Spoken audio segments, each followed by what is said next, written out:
The warrior class in Dragons Dogma 2 is extremely powerful. What makes this class so strong is the fact that you're able to jump onto creatures and hit its weak spots like this, similar to a thief, but you also get some different attacks that can stagger the bosses and set your team up for more damage. So I really like this attack here where usually you don't land on your face like I did, but you jump down with a slash and it usually hits the weak point pretty well.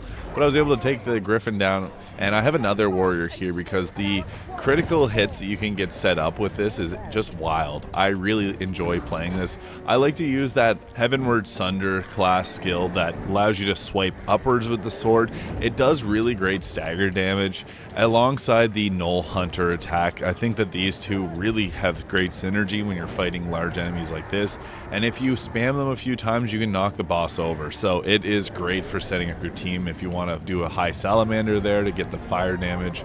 And then we were able to get another knockdown. It's just ridiculous how many times you can set this up if you have two warriors, because the poise damage here is just incredible.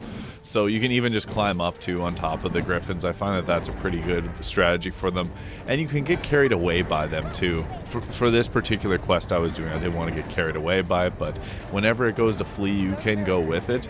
Its nest was right here, but I think it's fun to grab onto the Griffins here because the warrior has some really cool attacks that you can do from it.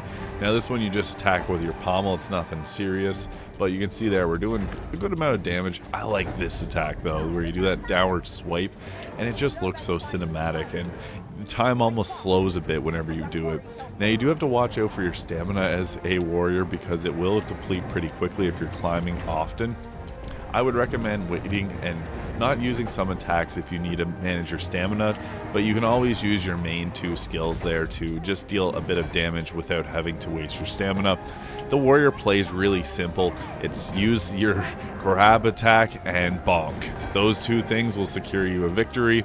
Ice damage is really synergetic because one thing the warrior is slow, and you have a hard time hitting a lot of attacks. So if you got ice, it allows you to set up and hit attacks, but it's a pretty good party formation. Two warriors, a sorcerer, and a mage. But yeah, that's the warrior in Dragons Dogma 2. Thanks so much for watching. If you found this video fun, please hit the subscribe button below, and I'll see you in the next video.